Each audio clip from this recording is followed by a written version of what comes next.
Hi folks, my name is Bob Blumer, and very shortly I will be hosting this round of Iron Ore Chef Prince George. It's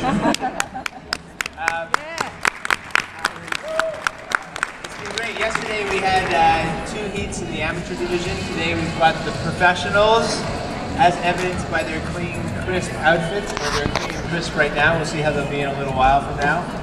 I just have one brief announcement. We have some volunteers who are circulating around here, and what they are doing is looking for names of audience members, that's you, who are interested in becoming judges.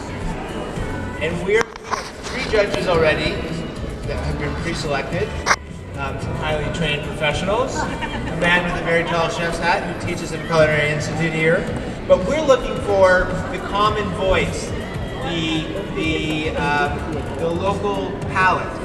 And so what we're looking for is one volunteer to come, and we're going to put all of your names into, I'd like to say a hat, but it's probably going to be a save-on plastic bag. And we're going to pick one of them, and in that moment, that one name that's picked out of the bag, whoever's name that is, will come from being, they'll move from being an audience member to moving up here to the judges' seats, and halfway through the competition, you're going to come up on the stage and taste each of the 2 appetizers, the 2 entrees, and the 2 desserts. So it's great, and your vote counts. So raise your hand, catch the attention of our volunteers, and join the fun. We'll be starting very shortly. One secret ingredient, and then there are 2 additional ingredients that the chefs will be given. They will have to use, and the chefs have all received the secret ingredient and these 2 extra ingredients. They got them 10 minutes ago, so that they can start to think about what they're going to prepare. Up until that point, they did not have any idea about what they were making. So in the course of the next hour, they will have to use that secret ingredient in all 3 dishes that they prepare: their appetizer, their entree, and their dessert. That one ingredient has to be in all 3 of those, and then the other 2 ingredients that they've been given have to appear in at least 1 dish. Now they're going to have a half an hour. They have an hour on the clock, as you can see up here. That's not left over from the hockey game. That's an hour on the clock. They have an hour on the clock to prepare all 3 dishes. But the appetizer has to be in front of the judges at the 30-minute point. Then the entree has to be in front of the judges at the 45-minute point, and finally the dessert has to be there at the end. Yesterday we were cutting everyone a little bit of slack because it was the amateur division, but in the professional division, where as all of these chefs know, timing is crucial to a successful restaurant, we're not going to be so generous with the extra minutes like they do in soccer at the end of the match, if any of you watch the World Cup. So we expect the 4 plates, and there are 4 judges, 3 judges plus the one name that I'm going to pull out of the jar here.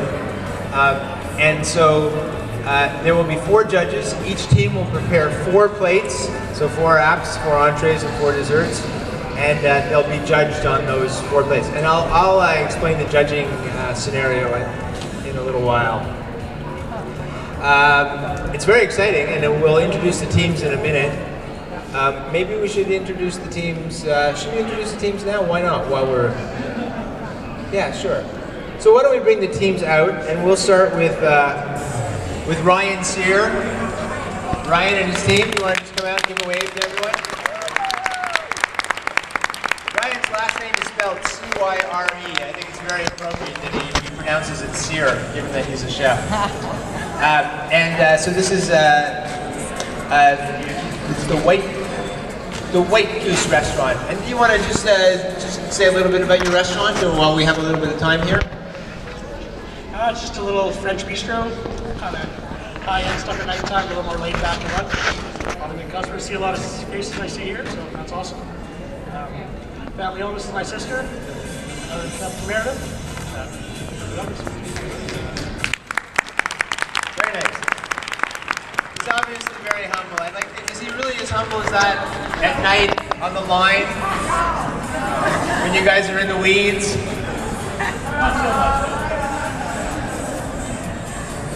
All right, and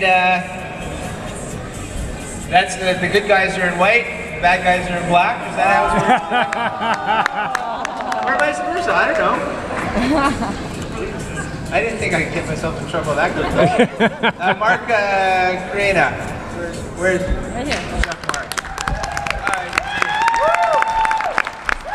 From North 54. I had the pleasure of eating there last night. Mark, you either have a very big fan or that's your mother in the front row.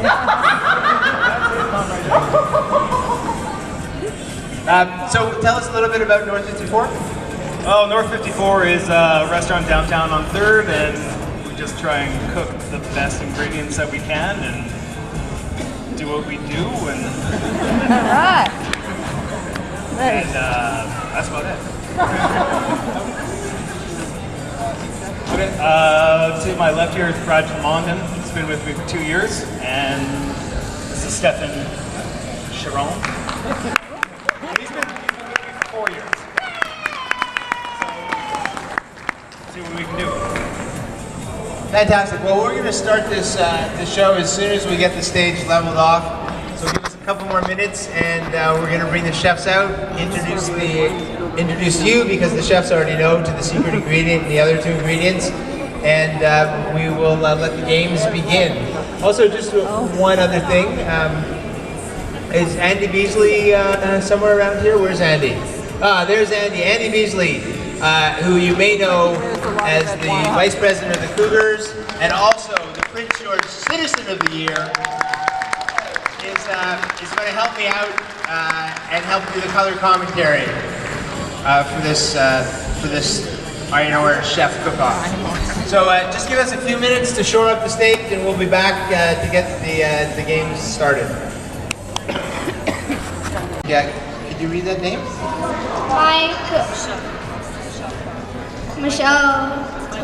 Michael Plesson.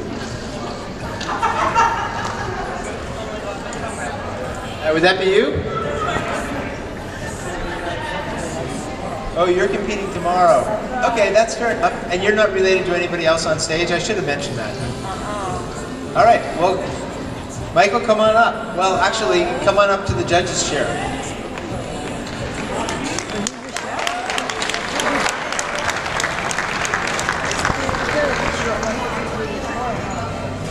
If is competing in tomorrow's contest, but she's probably just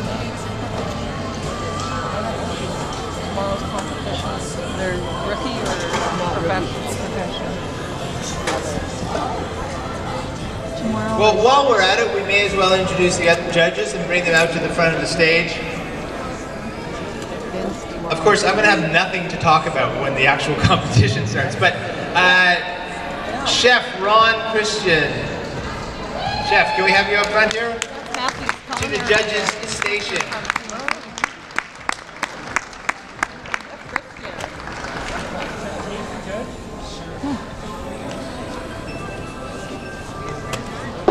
Okay, we have Celine Alpay from Canadian Tire, owner of Canadian Tire. Is that all of the Canadian Tires or the Canadian Tire of Prince George? And did I pronounce your name even close to right? Sellon Wheels, sell on wheels. Buy on, Sellon, okay. Not sullen. Who could be sullen when they were here judging delicious food? C'est impossible. And lastly, from Save on Drugs, save on foods. Save on food, save on drugs, save on booze, save on whatever you can save on, that's what I say. And you know, we haven't met, so I don't even know your name. It's Amy Fox. And I would just like to explain that I did a cooking demonstration earlier today, for those of you who might have been, well, some of you may be in the audience, but at the very end of it I did a glutton for punishment throwdown, where I did different skill sets that I'd learned. And you lost. I lost. That I learned while shooting my show Glutton for Punishment and attempting to break some Guinness World Records. And it was me versus the relay team, Team Prince George. And one of the skill sets was traveling with a tray with 2 glasses of wine on it around the room as fast as we could, racing back here to complete the last task. And at the very end, I managed to spill my 2 glasses of wine, and they bounced off me before falling and breaking on the floor. And I do not have a change of wardrobe, so I'm wearing it as well as I can wear it. You fit into the Prince George look now even better. So I have two announcements to make, Bob. Yes. Number one, the holy stage has been has seen the light and is now fixed. And secondly, we have had the coin toss, and Ryan from White Goose won the coin toss, and therefore Mark. Oh, sorry, he lost. I apologize. So Mark of North 54 is going to play first. Okay, so, well, first we have to introduce the secret ingredients, don't we? Okay, chop, chop. Chop, chop. Let's move this show along. Countdown, 60 minutes on the clock. 5, 4, 3, 2, 1. Let the games begin. So, Andy, are you aware of the secret ingredients? Did anyone fill them in on them? I'm not. I am anxious to hear because I know yesterday there were some very interesting secret ingredients and it made a big difference to the chefs. Okay, well, secret ingredient number 1. Excuse me, chef. The ingredient that everyone has to use in all 3 courses are red currants. And by the way, as these 3 ingredients are revealed, ask yourself what you would do if you were forced to use all of these ingredients. Okay, a little note about the red currants is that little pint that I held up is all they get for all 3 courses. So I hope you judges aren't very hungry. Secret ingredient number 2 is queso fresco, a very fresh Mexican cheese, Mexican style cheese. Tastes a little bit like a salty ricotta, but it's solid instead of being all crumbly. And ingredient number 3, see if I can find it over here, if I can just steal this from me for a sec, is bison strip loin. Ooh. And that's very beautiful. It's Alberta Wild Rose bison. And again, they just get a small piece and they've got to feed all 4 judges. But those last 2 ingredients, the queso fresca and the bison, only need to appear in a minimum of one of their 3 courses. So, So this is interesting because the portions are small, and yesterday in the amateur competition we had at least one of the chefs actually drop some of the food on the floor, which of course, luckily, they knew to put in the garbage, which I was thankful for.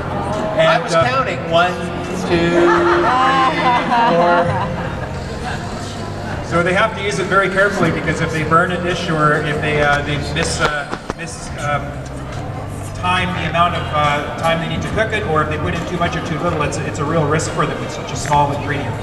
So Andy, I'm going to pick out an audience member. Why don't you pick out one and let's see what they would do with these 3 ingredients for their big course. So in the entree, obviously it's going to have to be some kind of bison because that's your protein, and you're going to have to use the red currants. So, have you been thinking about this at all? Oh God. Well, the red currants would have to be in a sauce that can be used for all 3.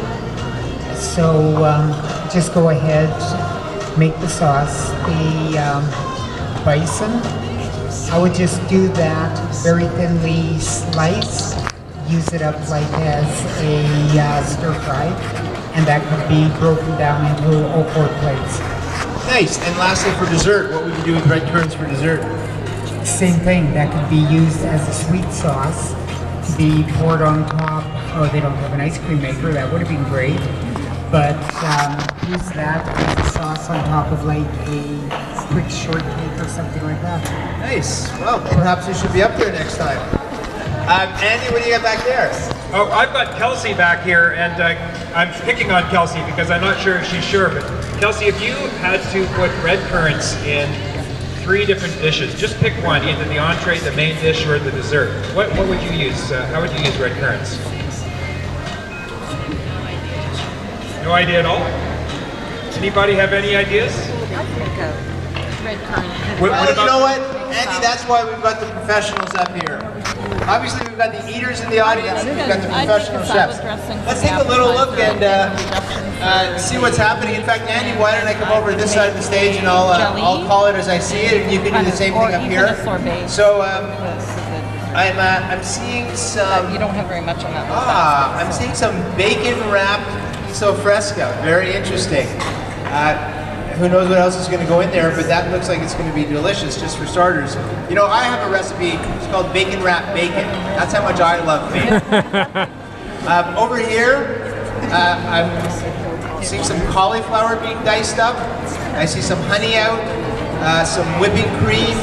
You know, the chefs, in order to get everything on the table at the right times, at the 30 minutes, 45 minutes, and an hour, they have to be working on all three dishes concurrently, and that's one of the real tricks to getting everything out on time. Don't just wait to finish the entree before you start dessert, because if you need to bake something, for example, you won't have the time.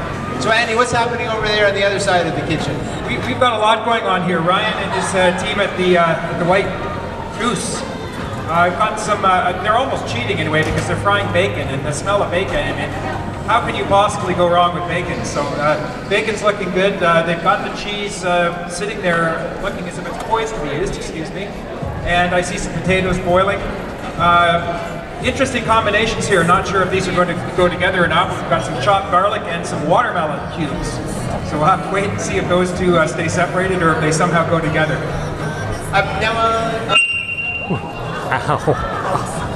Sorry, folks. My bad. I'm just trying to stay out of the chef's way, but I wanted to tell you that in addition to the secret ingredients, these chefs have access to a pantry back here. And I'm going to show you, I'm just going to sneak behind and show you what's in the pantry. If you can follow behind me. Sorry, just push me away if I'm in your way. So back here in the pantry. It's up here, so we really appreciate our local Save on Food managers and staff. They're also supplying judges throughout the day, so they're a big supporter of this, and we thank them very much for that. Well, speaking of judges, let's go out here to the judging table, or the judging chairs right now. The judges are going to come back. The judges are going to come back at the 30-minute mark, up to the back to their tasting station.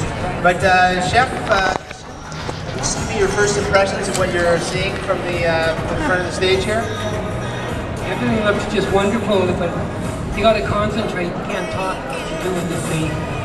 You can walk around and commentate, but being the judge, to watch what they're doing, making everything so precise. Red currants are very good at it. They can bring the sweetness, they can bring the color, they can bring great presentation. So they got a good step with that. In the case of fresco, well, if you've never tried it before, the flavor is something totally different than what you're used to. And bison, wow. They have great ingredients to work with. Well, but what separates the men from the boys and the girls from the women is not just that they make a meal that's a good meal, but creativity is a very important part of this. In fact, the score sheet reads as follows. There are 20 points that are divided up as follows. 10 points for taste, 5 points for presentation, and 5 points for creativity. So when I was entering competitions on Glut for Punishment, one of the reasons that I was able to do as well as I did in some of the competitions is that I really thought about the scorecard. If you have a chef who makes the best tasting meal, you close your eyes, you taste it, you go, that is unbelievable. But they don't, and so they get 10 out of 10, but they don't pay attention to the presentation, and they don't pay attention to the 5 points that they have for creativity. They could end up leaving 10 points on the table. So you really have to make sure you're considering each category. So the taste, the presentation, and the creativity. And if you don't have that level of creativity, you're probably not going to finish at the top. Bob, one of the things that happened yesterday with the amateur chefs, who were, by the way, their level of cooking is hard to call amateur because they were amazing. Actually, Andy, I'm just going to interrupt for 1 second. Check this out. We have a chef over here, and he's using the bottom of a pan to crush some peppercorns, because he doesn't just want to crush them out of a grinder where it's just going to be dust. So he's getting a really, see, there's an interesting technique that you don't see very often in the home kitchen. I interrupted, sorry. No, that was good. I'm going to try that out. The difference between him and me doing it is they would be splattered all over the kitchen, and also I would need a teaspoon or a measuring spoon or something because I don't trust myself.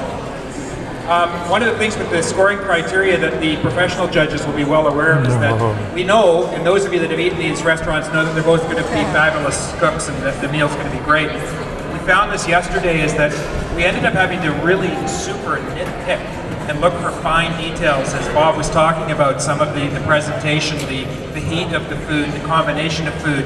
And I'm sure that these professional chefs are well aware of that, and it's something for you to watch out for. It's just some of the very subtle techniques that they use, and things that you don't normally think of when you're eating a meal. But the judges for sure are going to have their work cut out for them.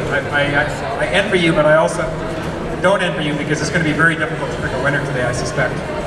So Andy, I'm seeing there's a lot of complexity. This is one of the differences between the professionals and the amateurs. The amateurs were, how would you say this? I mean, they were, combining ingredients and creating some nice flavors. But here I can see that they're going a lot deeper. Have you noticed that, Andy?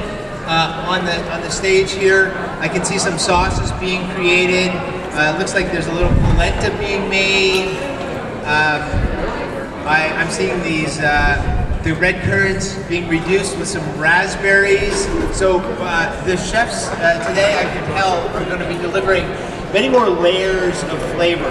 So yesterday was great, but it was kind of like there was like one thing going on with each dish, and this I'm seeing layers. I noticed something I haven't seen before. Chef Ryan had a bowl of freshly squeezed lemon juice, it looked like, and it's sitting inside a bowl with water and ice in it. So he was chilling that. It's not something I would do. I'd probably stick it in the freezer. And now he's got it in a what looks like an ice cream maker. So it's a very, again, it's a detailed technique that probably most of us may not think of. It was interesting to watch. And we were discussing earlier what you would make for dessert, and you said, well, who could make, if you could make ice cream, you'd make it. Well, we have someone making ice cream. That's amazing. So Michael, you don't have to hold that up anymore, right? I know who you are. It was only 10 minutes ago you were sitting in the audience. Now you are part of an esteemed panel of judges. How does that feel? A little embarrassing, but we'll still get to taste some incredible food with the incredible chefs. And are you feeling any pressure in terms of perhaps even being the swing vote on how this competition goes? No, not really. We'll keep things as fair as we can. If your partner is a chef, do you have a different perspective on food than somebody who might not have a professional chef in the house? Yeah. Can you articulate that? Well, you do have a little different palate. Like, kind of do understand some of the breakdowns of your food and stuff like that. So. When you're at home, do you feel that he's critiquing your dishes? No. But that's.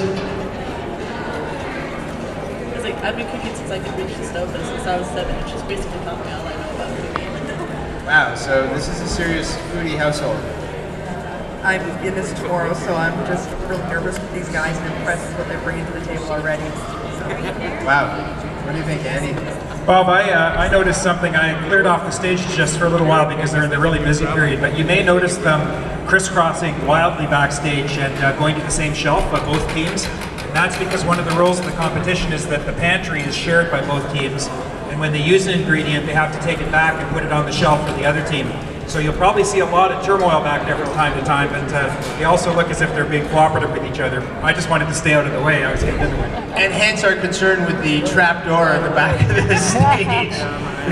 We would have started with 6 chefs on stage, and by the end, it would be like, who's the last chef standing? So I'm looking at the clock. I see 46 minutes, so that means 60 minutes until the first service. Is that correct? That's right. So that, I don't know about the rest of you when you're cooking, but that you start to look at your watch. I'm going to ask Selen a couple of questions, and I wanted to introduce Selen, one of our judges, because Selen and I have quite a few things in common.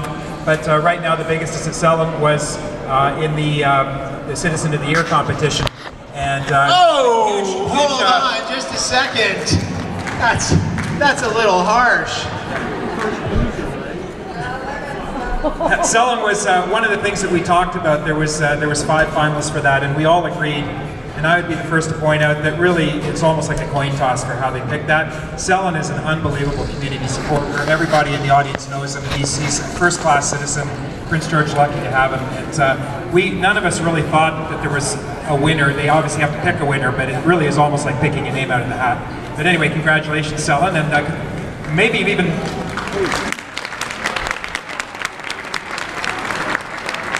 What he's trying to tell you is I was the first loser, but that's okay. We had a good time. I was just at a wedding and the best man got up and took advantage of the fact that he was the best man, not like all the other ones. I've heard Selin called a lot of things, but loser is not one of them. He's a super winner.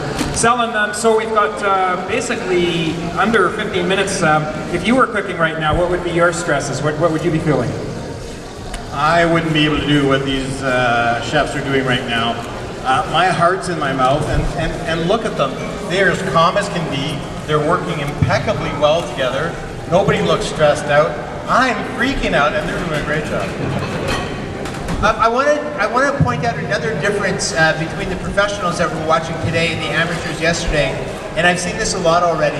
The professionals are tasting everything at each step of the game. I just saw a chef over here tasting a sauce that's being reduced, and that's a really key thing, and a lot of people don't do that. Even myself, I find sometimes I stop myself and go, did I taste, like I'm about to serve something, I go, did I actually taste that as it was happening? And you know, there's a sign at many cooking schools that I've been to, and it's a pretty classic, and I don't know what exactly, it's something like cook, season, taste, re-season. Is there an official list or order for that? I mean, that's the order, right? But that's what you should do with every dish, even at home. You prepare something, you season it, you taste it, and then if it needs more of something, that's when you know it needs more. As opposed to getting to the table and going, oh, this was kind of under or whatever. What do you think of that, Jeff? It's very true. It's also on. Oh, you want me to stand up? Yeah, maybe we'll just Are you here?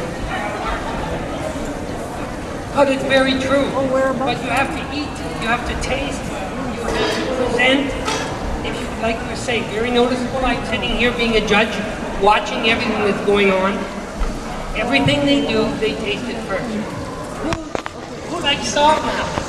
Too much salt? When you put too much salt on it, how can you fix it? So they have to taste the flavor. They're using currant. I watch a sauce being made over here. I have the sweetness of the currant. Do I put a little more salt in it? Do I not put salt in it?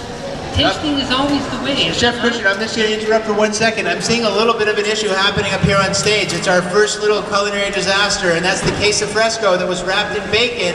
The bacon's not sticking to it. I thought the cheese was going to melt, which is going to be the problem. That's not the case. But what's happening is that the bacon is kind of unraveled, and so it looks like they're redesigning this dish on the fly.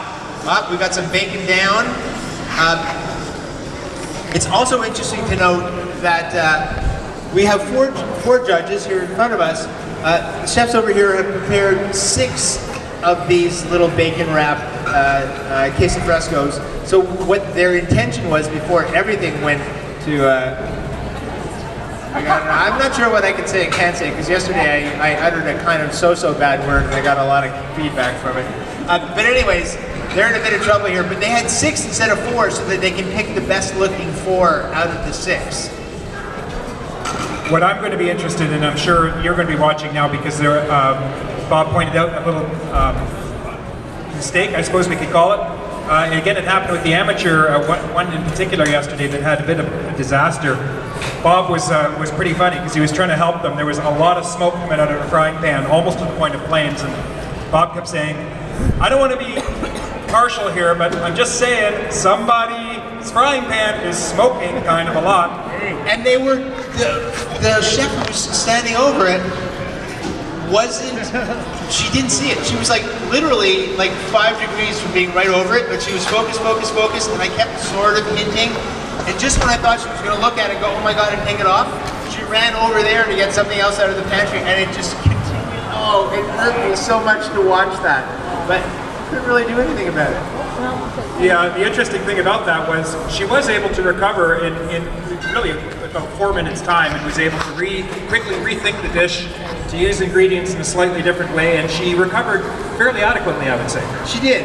And you know, in fairness, and especially with the professionals, if they're not willing to take a risk, and they have no idea what they're getting up until the point where they start, if they're not willing to take a risk, then what's the point? let's check in with Amy and see 10 minutes. see what Amy thinks of all this. Yeah, I'm going to let you check in with Amy. This Amy, the one right in front of me. Amy, so you said that you do like to cook a little bit, but how would you feel right now being up on stage with probably at least 100 people staring at your every move? Be a little mouthy.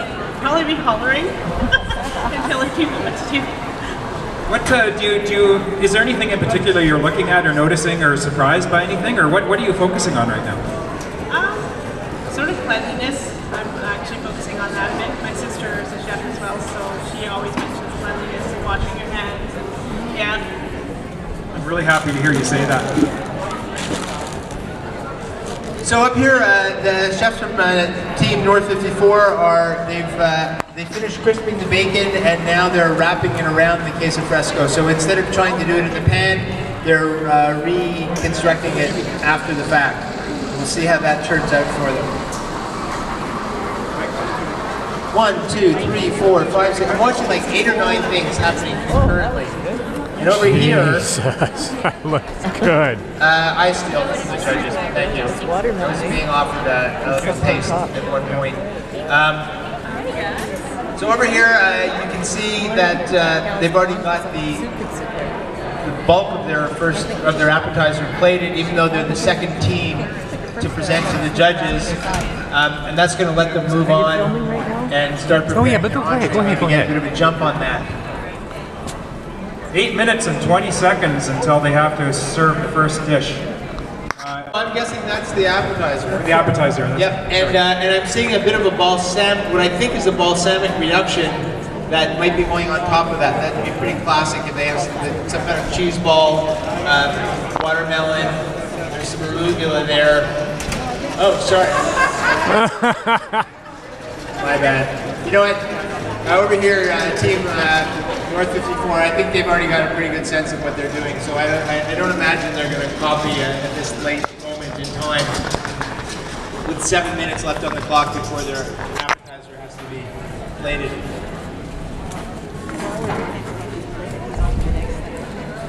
We have a little music to just play underneath us here.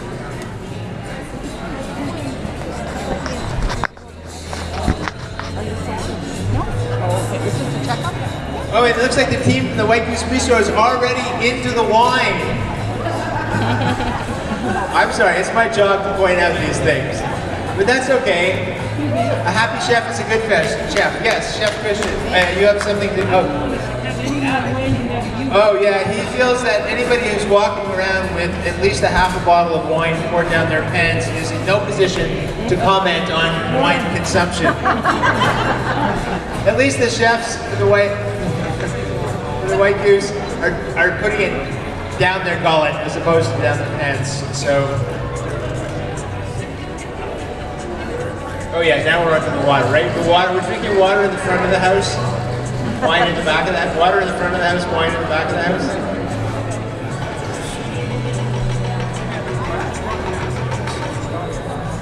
Interesting, I'm looking at what could possibly be a funnel cake. No, not a funnel cake, apparently. Again, these guys, the opposition here seems to have a very clear idea of what they're doing. Yes.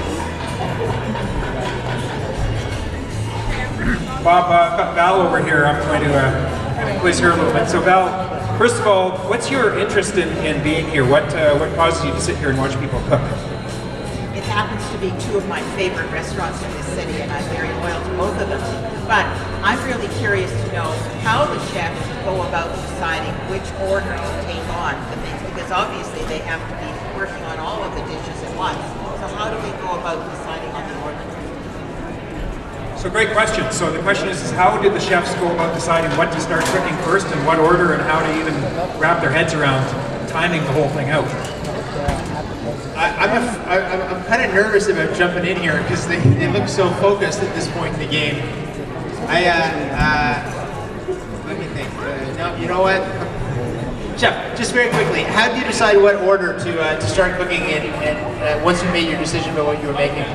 You kind of just figure out what's going to take the longest and you start from there. there. So we started on our baking first, and then went from there. All right, so he's basically just looking at this from a pretty logical perspective. There was no Ouija board involved, no pulling courses out of a hat. Ryan, I'm gonna just bug Ryan. I won't take you long, but the question is how do you go about deciding and wrapping your head around what to even start first? How do you even approach planning this type of thing? Just buy the ingredients first of all. Buy that thing. Currant is really fruit that brings out other fruit. Really, in essence, that's what currant will do. So we kind of just start from there. Fresh and mashed. How much of this did you pre-think, and how much did you make up on the spot? All of it on the spot, so you're not able to prepare very much. I think, but you know what? In my restaurant, I do this every day. I have 5 course menus on my menu, so this is just another day of work. Oh, I hear some confidence from Ryan. It's a piece of cake, so to speak. Ryan, one quick question for you. I should tell the audience. Actually, go ahead and I'll come back to you in a sec. He's good. Actually, his sous chefs are doing all the work. He's going to hang out. Grab a glass of wine, Ryan. Grab a glass of wine. So each chef, in addition to the secret ingredients that they're given, was allowed to bring one ingredient with them, something that may be part of their personal arsenal of flavoring. So, Chef, what was the one ingredient you brought with you? I brought truffle, but I didn't use it. Oh. And you have no intention of using it? No, So no truffle and bison? no curd. You don't concept the curd too much for me. Interesting. So what are you going to do with the truffle at the end of the night? No, actually. Auction it off. I'm not a big truffle fan, to be honest with you. No. All right. So passe. And over here, Chef, what was the ingredient that you brought with you? We brought bacon. Bacon. And you didn't think you'd find bacon here in the pantry? I didn't know what I'd find in the pantry, so no. Interesting. Well, everything is better with bacon, as mentioned. The bacon recipe that I'm working on, that I'm going to serve with my cream of cream soup, by the way. Cream of cream. 2.5 minutes, just saying. 2.5 minutes. Probably time to get the chefs, the judges up on the stage. You know what? Yes, that is a great idea. Judges, if you don't mind coming up to the judging station. You know, I'm not really seeing much. These guys are all working quickly, but I'm not seeing much of a sweat or any look of anguish on the faces. I just noticed a cooking technique that I've never seen, and that was from Chef Ryan. He was checking to see if the potatoes are done. His technique was to get a spoon, pull a potato out of the water, and just simply feel it, the temperature. That's it. Some of you are nodding your head. I didn't realize you could do that, but obviously an expert can just feel it, know whether it's done or not, and put it back in. How many people here would just do the sticking the fork in it where the knife is out? So don't try that at home, by the way. That was not a recommendation. How many of you would take the potato out of the boiling water and just put it right into your mouth? Again, that's why you're in the audience, and the chefs here are feeling the potatoes. And by the way, even most of us wouldn't be able to just feel a boiling or a right out of the water boiled potato, but chefs have very different types of fingers than we have, because they have what are known as asbestos fingers. And I was once in a kitchen, and a chef handed me something and saw me recoil from it, and she said, "Oh, you have manager hands." Yeah. We have just under 1 minute until the appetizer is served. I kept saying entree, appetizer. Just a quick reminder for you in the audience, we'll show you as much as we can a close-up picture of the different dishes. So the one that you'll have difficulty in judging yourself is the taste, but that's worth 10 points, of course. But the other two categories, which you probably would have some sense of, is the presentation, just what it looks like, whether it looks appetizing or not, and then originality, whether it's something that is just kind of standard off the shelf, or whether you think that was really creative and different. All right, we're 15 seconds away. I'm doing my best man at white move, but it's just not working on the camera. All right, so Team North 54 has actually put this up in front of the judges with, well, they actually had it in front of the judges with a minute left. So they were ahead of the clock. These are lovely serving sizes. And Chef, if you can just give us a sense of what, actually come on up to the front, and and let us know what the judges are tasting. Okay, so we bacon wrapped our secret ingredient, or one of our ingredients, queso fresco, and we pan-seared it and we managed to save a little bit. So, and then we did a raspberry red currant compote that we poured over. It's got some arugula, a bed of arugula, a balsamic dressing, a honey balsamic dressing, and just a nice sliced beefsteak tomato. Lovely. Well, looks delicious. What do you guys think of it when you saw it? Very nice. Well, now we're going to find out. Well, we'll find out in a while what the judges think of it. We'll just explain the sort of staggered idea, because obviously the judges can just sample one dish at a time. So as soon as one dish is served up, the next team has exactly 5 minutes. So that means the judges just have a couple of mouthfuls, make sure they taste it properly, and then within 5 minutes the next team has to bring their sample up. And so that'll happen with each one of the dishes.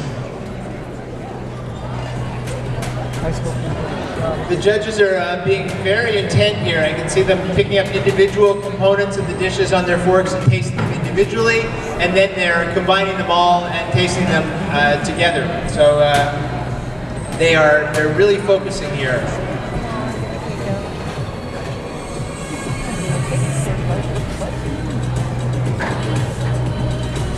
Well, Bob, it looks as if they're enjoying it, because there's a couple of them that the dish is almost empty. Well, yeah, it also looks like they're enjoying it because they're not willing to share with us, which they don't understand is part of the rules of engagement. Yeah, yes, my rule of engagement.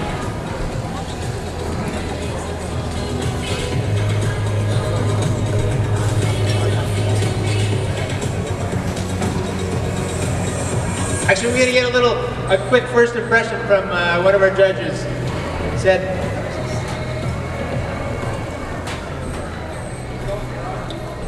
the currants and the bacon have such a nice flavor to it, and the whole dish is just a beautiful color. There may have been turmoil in the kitchen earlier, but this came out fantastic.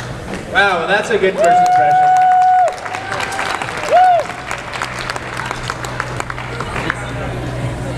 We're going to get a first impression from our lucky audience member, I might add, Michael, who is sampling his first couple of bites. Mike, what's your first impression? Oh, it's actually a nice clean flavor with the bacon over with the cheese. The salt from the bacon really brought it in pretty nicely. Excellent. All right, 2 minutes left on the clock here for White Goose Bistro. Well, I guess they're already working on their entree and their wine. How many people here have their mouth watering just watching this? Painful.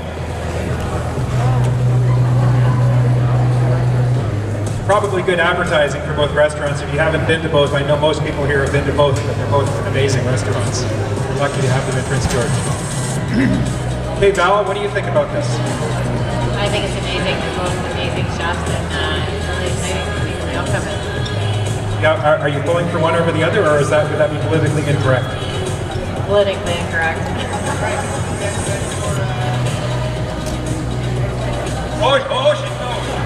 She told me.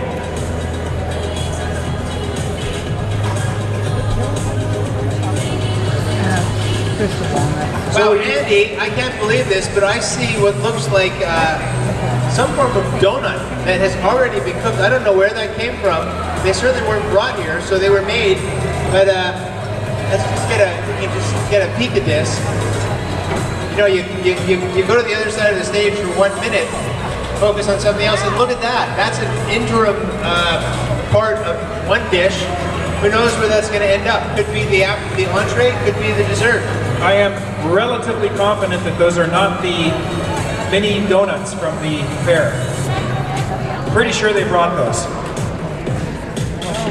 Look at this. There are 4 different sauces on this on the stovetop here on Team North 54 side, and there's a gorgeous piece of bison loin that's beautifully crusted.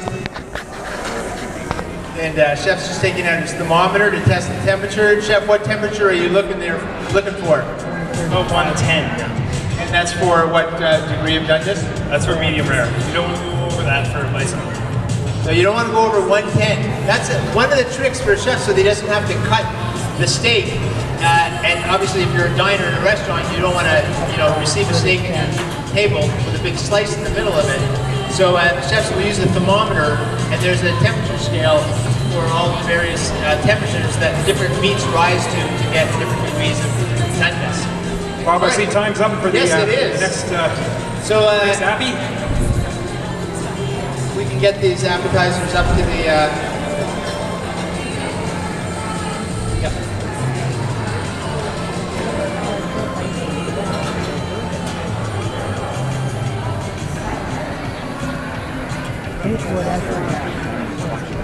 So, Chef, can you describe for the judges and for the audience what's in this first appetizer course? We have marinated watermelon with then fresco cheese, bacon, black pepper, a little bit of basil, and the currants. We'll play on the sweet, we'll play on sweet pepper with the arugula on the bottom. Beautiful combination. Where exactly are the currants in that dish? In the cheese. We'll actually hole in there so you'll get the actual breaking of them with that. Gorgeous. Interesting. So, Chef has put the entire currant in the cheese ball, which will, as the judges bite into the cheese ball, will explode in their mouth and get that really beautiful currant explosion. I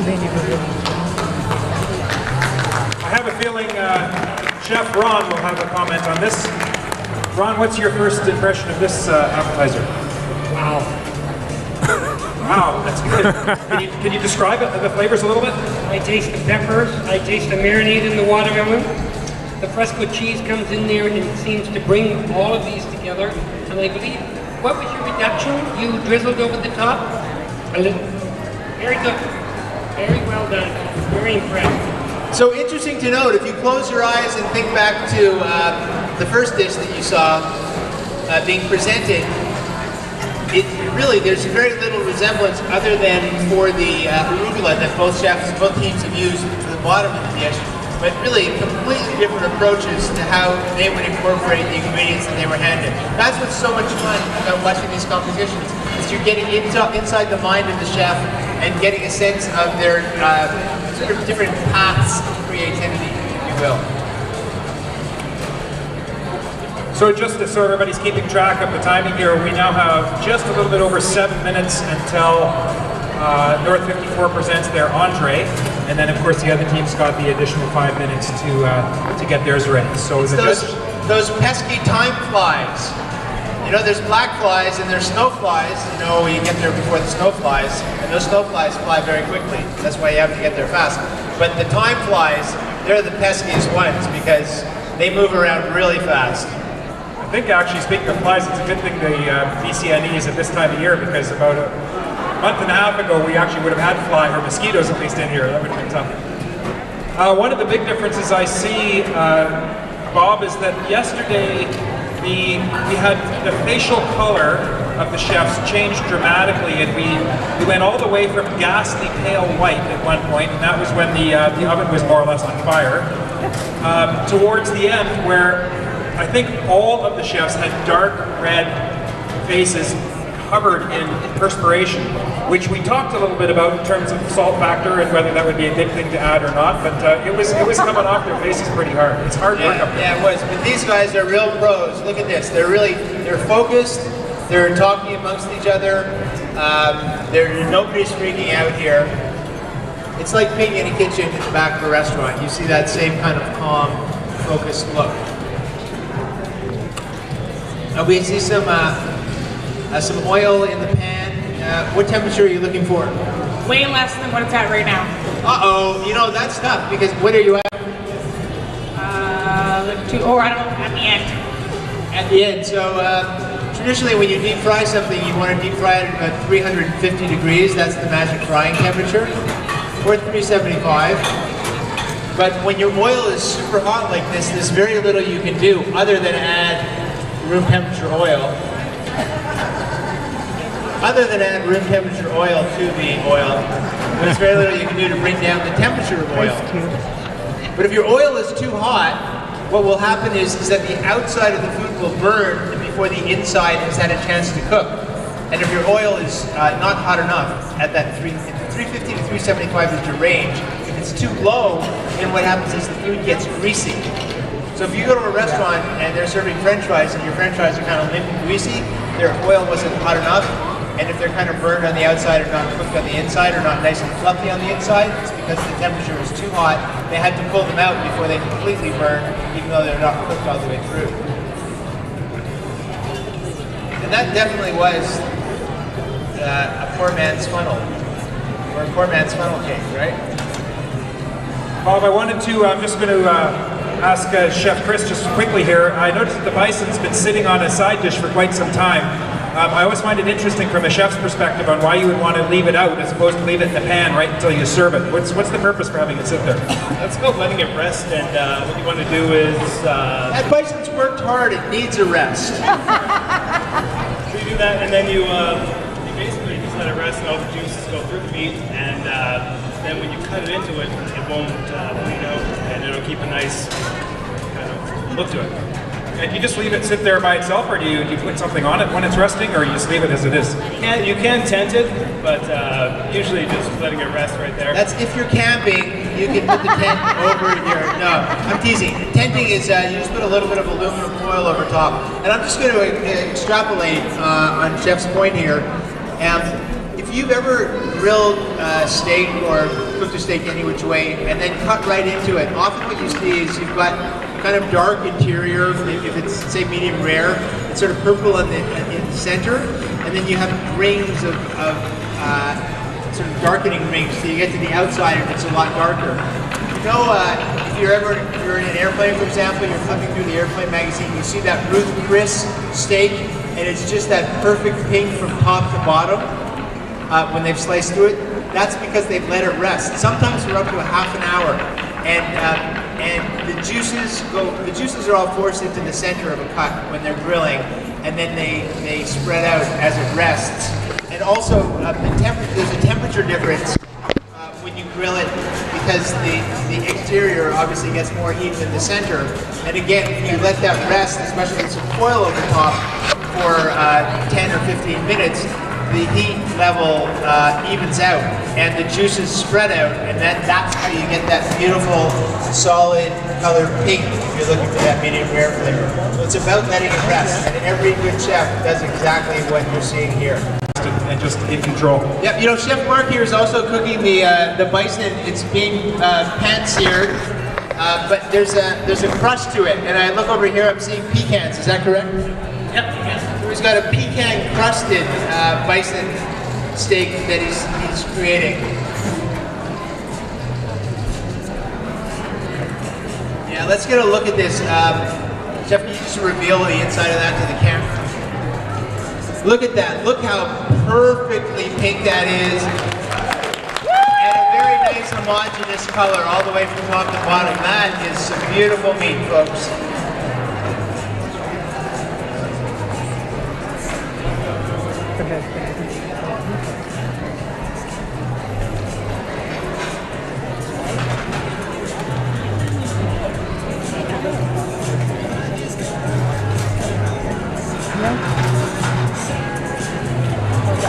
So, Judge Zellen, without revealing any details, how close or far apart do you feel after the first round the two teams are?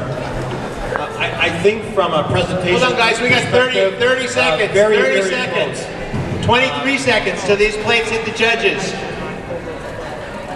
So you're saying they're very, very close, difficult to call right now?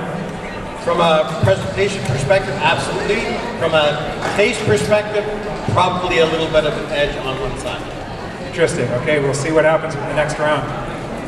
Wow, look at this. These guys are taking it right to the end. And you know what? We might, in fairness, because of this time spread of the extra 5 minutes that one team has, we're going to cut them a tiny bit of slack.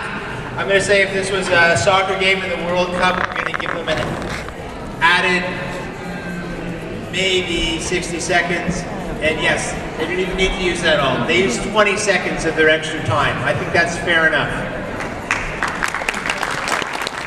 Look at that dish. I got a little brownie there. Chef, will you just describe that to the judges and to the audience? Sure. So what we have first is a bison strip loin that we did a cumin and brown sugar rub on and pan-seared it. We have a cauliflower puree. We have a soft polenta, and we use the queso fresco with it. And then for the currants, we did a currant panjou with red wine reduction. Wow, that looks great. Give it up. Team North 54.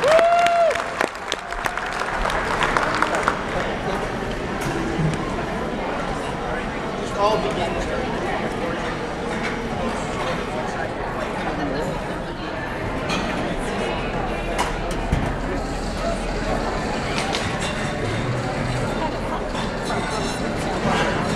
Okay, so Team White Goose Bistro, you have about 3.5 minutes before plating your entree and delivering it to the judges. Yeah, no, that's what you said. Bob, I want to do a special shout out right now. One of the deals with this exercise is that the professional chefs know how to cook, but they also know how to go through and lot dishes. And I want to do a real shout out because it's a real madhouse back there.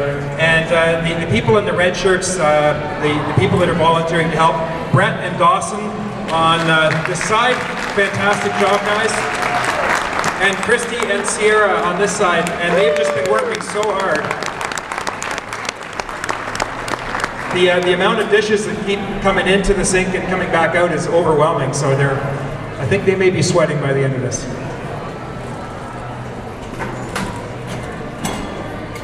Oh, I see Chef Bob is sneaking a forkful that looks too good. He can't keep his fork out of the judges' dishes.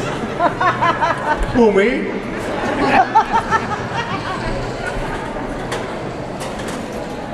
That is a beautiful dish. Every component tastes completely different from the other one. And that bison is perfectly cooked. It has a very nice gamey finish to it.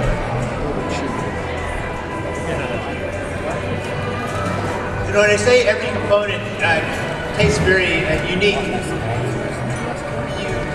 you can't really take that for granted because at home sometimes, both in presentation and stuff, we don't think about, we might make a few of our favorite things, put it on a plate, but we don't think the way a chef does.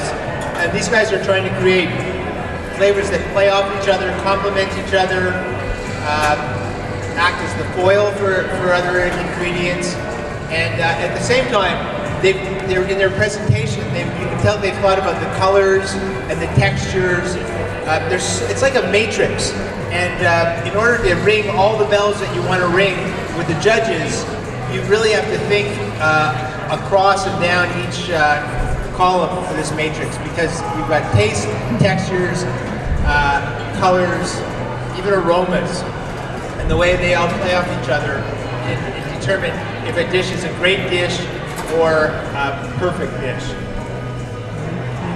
Bob, I'm back here at the judging table, and Amy... Trying to sneak yourself a taste? It looks really good.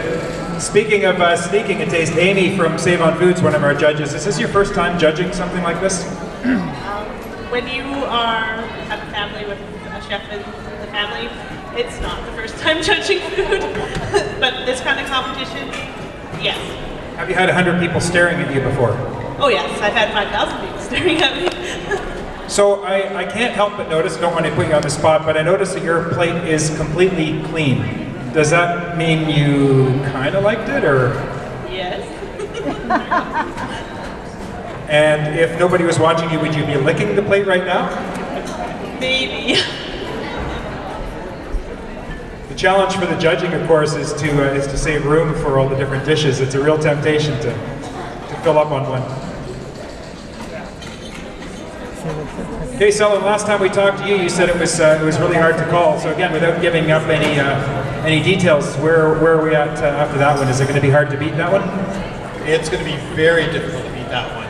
The flavors in that entree were a perfect blend with all the components. They just all worked as one.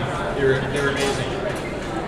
I got to say, Chef Ryan's looking pretty calm. He's laughing and smiling over there. He's not feeling the heat, even though he's down to the last few seconds here. You know what? I have a little inside scoop on the fact that he's adding a second component to the presentation of his entree. So, and I'm dying to hear the details. But we have the plates, and then he's also created a little cocktail of sorts. Not quite sure what's in there. But, so here we go. This is coming to the judges right now.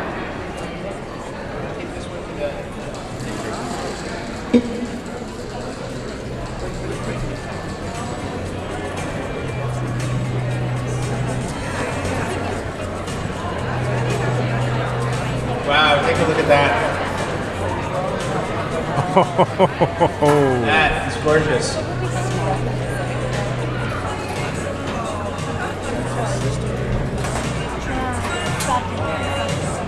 So, Chef, well, why don't you explain both components of this plate to all of us? So I have a pecan encrusted steak, buffalo, a little bit of garlic mashed. The sauce is a red wine reduction, curd, sorry. And then I've complemented this with a drink, which is an arugula and a lemon sorbet, just to really cut the acids, and it goes beautifully with this dish. Wow, let's give it up for the White Goose Bistro team. I would like to point out that Chef Ryan has broken into a slight bit of a sweat here. It's hot, it is hot. You've got the lights, you've got the pressure, you've got the heat from the ovens, but I'm just saying. What I'm finding highly interesting and even amusing is that we've got 7 minutes left. Both teams have had to create not only create a 3-course dinner, but also plan it, map it out, use the secret ingredients that they were not expecting. And what I really found astounding is that Chef Chris here and his team are standing here looking forward with 7 minutes left because we got this, we're all done already. And they're not panicked at all. It's the same thing with Chef Ryan. They're not racing around. They're under control. There's only a few minutes left, and yet it seems like no big deal to them. I'll tell you one thing, Andy. There's one place I would not want to be in this room right now, and that's in the judges' chairs, because these meals are really phenomenal. And I mean, you guys can see that both of those entrees. Correct me if I'm mistaken, but I think we would all be happy with either of those landing in front of us at a restaurant. Any given night of the week here. So it's very impressive. And it really, by the way, I'm just saying, and I'm a guy who lives in Los Angeles and gets to travel an awful lot, but this really speaks very highly to the level of cooking that's happening in Prince George. And that is a pretty amazing thing. And I think that you know, you've obviously attracted a very high caliber of chef to this community, and lucky for all of you, is what I say. One of the people that teaches young chefs, Ron Christian from the College of New Caledonia, is on his first entree. I overheard him say, "Wow." On the second entree, I just overheard him say, "Wow." Ron, what is wowing you? Everything. All the presentations we've had have been spectacular. If you go to eat at any one of these establishments and you receive what we are receiving tonight, wow. Okay? This is, I don't know how many of you people do not frequent these two establishments, but after what I've eaten tonight, I will. That's saying something from a teacher of chefs. Let's go to our audience member. I think many of you are probably pretty envious of Michael. Michael, how are you doing? What are you feeling right now? What are you enjoying? What are you not enjoying? Well, there isn't too much that you cannot not enjoy with these two restaurants, so it's actually been really good. So thank you both for coming out and for doing this for us. And they're not done yet because we have just a few more minutes until the final portion of the desserts are being prepared. Just a couple more minutes to judge this dish.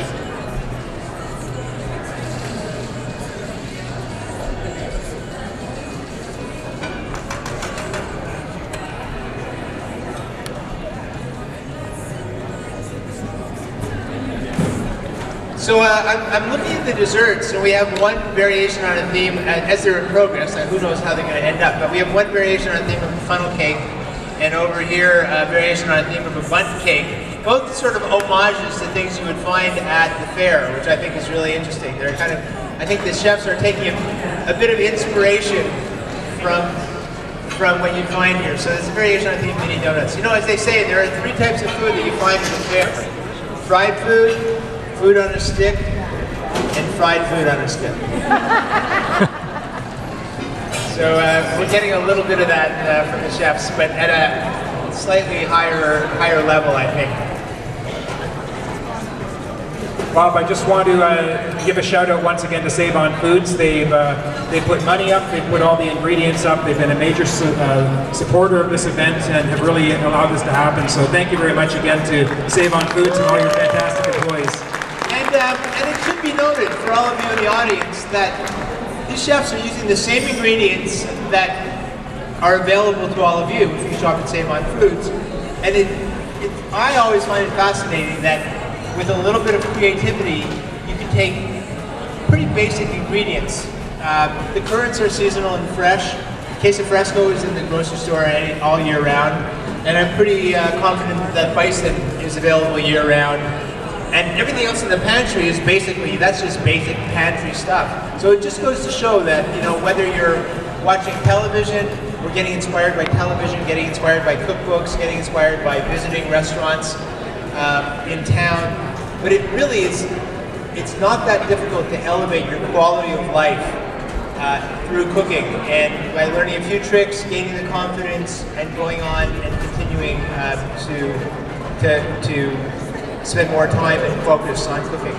Which actually brings me around, if I can just interrupt, to the fact that I do have a few copies of my cookbook. Would you put that up in the air?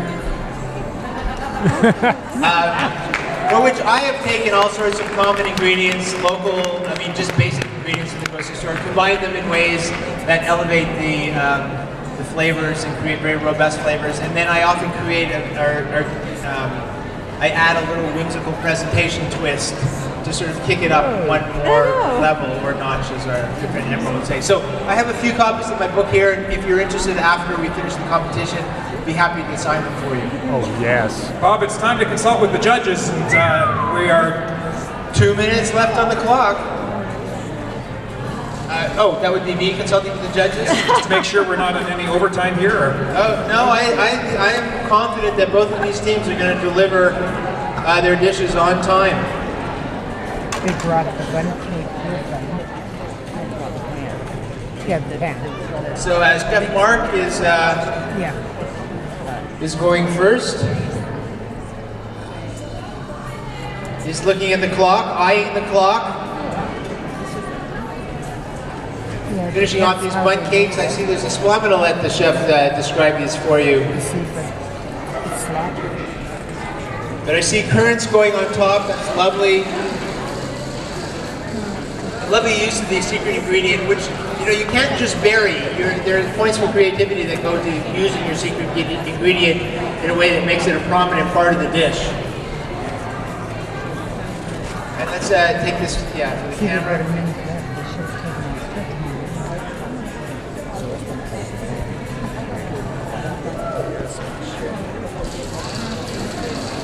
So Chef Mark, tell us what you've got going on there.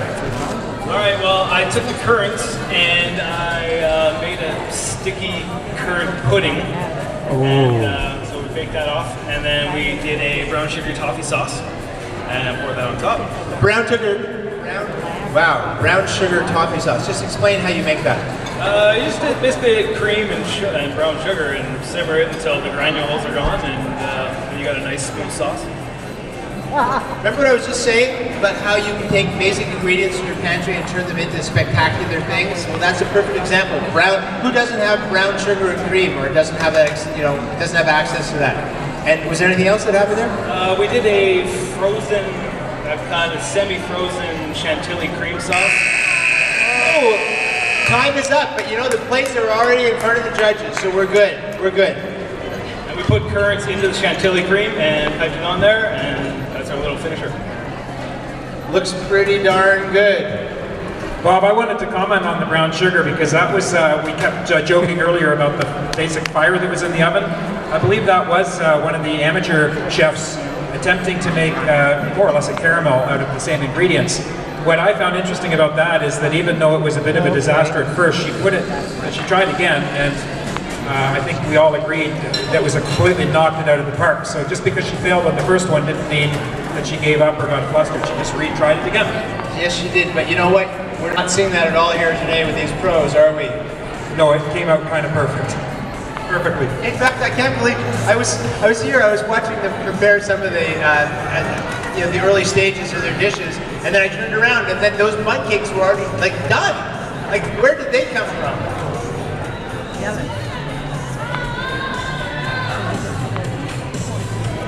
Absolutely amazing work. This first dessert is brilliant. The presentation is beautiful. I've never tasted anything like it. It's great. Fantastic.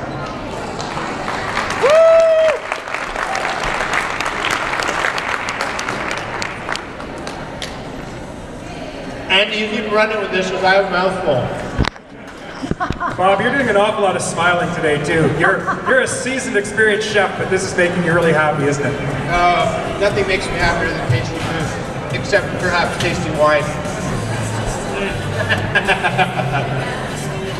So here, look what Chef Ryan is doing. He has a basic off-the-rack strainer. He's put some icing sugar in it, and he's using that to raise icing sugar snow over his little funnel cake. And now, what's in this the reduction you're putting on top there? Currants and raspberries. Currant and raspberries. Pretty simple, but pretty delicious looking. It's a perfect match. The two currants and raspberries in a pairing is a perfect match. What is it about those two that come together? What is it that they bring to the table? They're both very acid, but the natural sugars really combine well together. So now we're at, see? Chef isn't content to just have delicious flavors, so he's adding a little sprig of fresh mint to the top of each of these, so it's giving it some gorgeous color. Yeah, I know. But adding a little bit of height and some texture visually. And we're seeing just a touch more of this icing sugar sprinkled on top. So beautiful. And they're done. The White Goose Bistro. Yeah. That's finished. And let's give me one of those so I can bring it up to the camera here.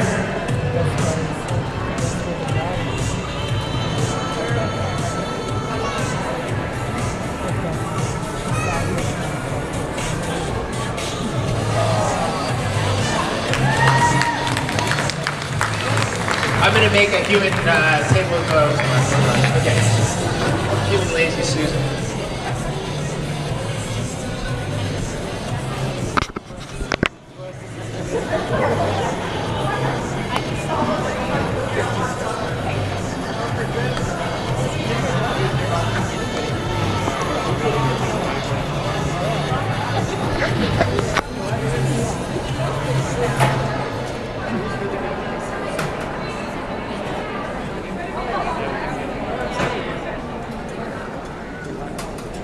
All right, sorry, so did we get the full description of that?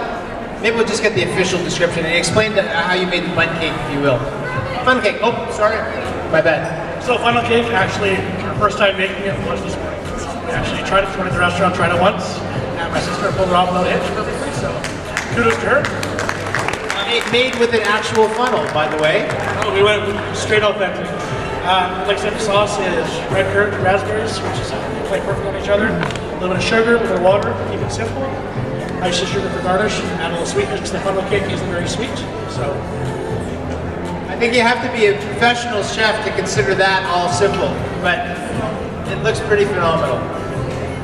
Bob, I'm standing at the very, very back of the room right now. I'm with Evelyn, and I'm just curious from way back here where it's a bit too far away to smell it as much or to get a close-up, just from seeing the food on the screens, what appeals to you or what has really stood out for you? I like, first of all, the White Goose appetizer. Secondly, I like the entree, North 54, and I think they both won on their Did it up close? It looks amazing. It's delicious. What does it actually look like on the screens from way back here? Does it look fantastic? You know what? It looks like I'm at home watching TV. Wow, that's a pretty big compliment. I think that's a pretty big compliment for the whole AV team too, by the way. Let's give it up to the AV team. And you know, I think we also, that was just a little hint of what's to come at the judging table, because this is not going to be easy. In fact, again, the last place I would like to be is at the judging table myself, except for the fact that all this delicious food has gone past it. But this is going to be a tough job, and the judges are already deliberating, so it's not going to be long until we know their decision. It's interesting watching the judges' faces. By the way, I have to note again, there's 2 completely and utterly cleaned off plates all the way. That's pretty good after 6 courses that they're finishing all their desserts. But the judges have gone from smiling and being happy and feeling all that pleasure from that great food. Now they're looking incredibly serious and tense, because I have a funny feeling that this is not going to be very easy for them. No, because you know what the prize is, the biggest prize in this whole competition? It's all about the bragging rights. Right? You know that, I see your nods. So there's no question that even though both of these teams are playing at the top of their game, and that I would be more than thrilled to eat either of these complete dinners, one team is going to progress to the finals, and actually, what team progresses to the semifinals, or to the... There must be one more round. Andrea? I'll confer with the judges. Andrea, excuse me, there are semifinals, right? Because... So the semifinals, the amateur finals are on Saturday, that's tomorrow. And then the top teams from today go on to semifinals on Saturday and Sunday. I don't have the schedule memorized. How many teams do we have in total? I should know the answer to this, but I'm pretending like I don't know it. We have 10 teams in Tuckles, professional teams, and 4 amateur teams. So 6 professional teams. And then those, so there'll be a semifinal amongst the professionals, and then the finals on Sunday. So, wow, there's still a lot more. And by the way, you guys can come back every day and check this out. The ingredients will be different every time. You'll see some familiar faces, and some new faces for these chefs. But it's going to be exciting all the way to the end, right to the end.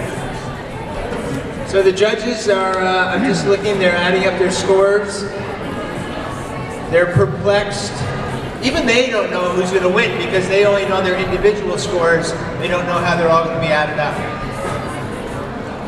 So I'm here with Chris, who's the chef from North 54. He's just put in, I'm sorry, Mark? From North 54, I apologize. As I said, I have no idea what I'm really doing here. I'm just curious from your point of view, so you've spent an hour working hard. What satisfaction do you get from this? I mean, obviously you want to win the contest, and obviously this is work for you in one sense, but what is it like when you hear the feedback from people, and what is your motivation for cooking? It's just, my motivation for cooking is just keeping it fresh, keeping it simple. Today was a good experience. I've never done anything like this before. But all in all, it was good. when a cook like you, a chef like you, gets either a compliment or probably not very often a complaint, maybe it's just not quite the way somebody wants it done, do you have enough confidence that you sort of care or you don't care because you know that you're a good cook, or does it rattle you, or how does that work? It doesn't rattle me per se. It doesn't really bother me. You know, there's always things that you can do better and fresher. So we just try and do that. Excellent, very good. So that's a sign of confidence. That's good. Thank you very much, Mark. Appreciate that.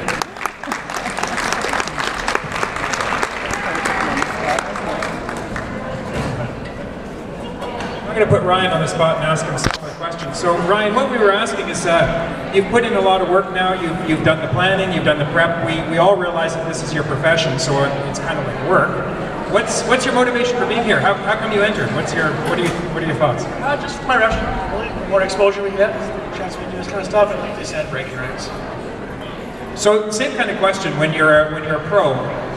If you get either positive feedback or rarely negative feedback, I would assume, does it rattle you? Do you or do you have enough confidence to know? Look, I know I'm like an artist. I've done a great job. I'm confident in myself. Or do you get bothered by it? Oh, I get extremely bothered by any negative comment to my restaurant. I'm true believers in everybody leaving happy. Like, between service, food, experience, and everything. And of course, you've never had a negative comment, so I'm just. Not very often. Thank you very much. It was a great job today.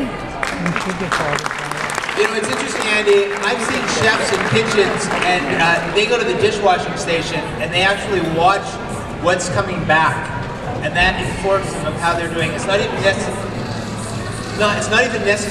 necessarily. You know, the diner might not say something, they just might not finish it, but that's a great way. And when you see a chef watching what's coming back, that's when you know that they really care. And I'm sure when I mentioned that, Ryan just said, "Yeah, I'm a stickler for that." That's really what tells you, right? That's like going on, online and seeing what people are saying about you. They say it without any kind of, any need to hold back. It's not always fun, by the way. I've never once left a single thing on my plate, so they must all love it when I come in the restaurants. But that's interesting that they would actually take notice of what's not eaten. I suppose if it's consistent, you're saying very often the green beans come back not eaten, then the chef would take that as a sign of people not liking the green beans. He would either take it as a sign of they're not liking green beans, or if he thought a little deeper about it, he might think they didn't like the way I prepared the green beans. Interesting. So how are our judges doing back there? They're struggling. Blame the green bean haters.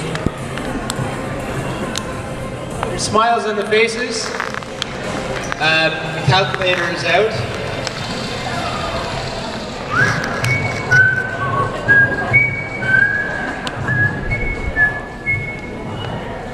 The longer it takes, the closer the race is, I can tell you that. Hey, just while we're waiting, one more minute, let's just do another round of applause for our fantastic helpers. They're still working their rear ends off back there.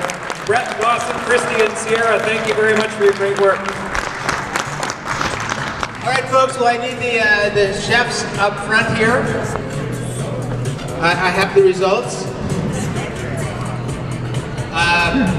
So Ryan and Mark.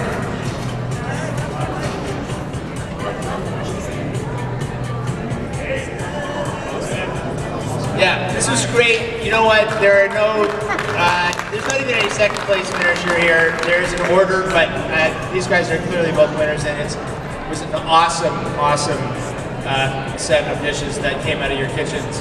However, only one team can move forward, and today that team is the White Goose Bistro. Yeah! By that much of a margin. So congratulations to both teams. It was really awesome. And Chef Ryan, we'll see you back in the next round. And Chef Mark, I'll see you at your restaurant.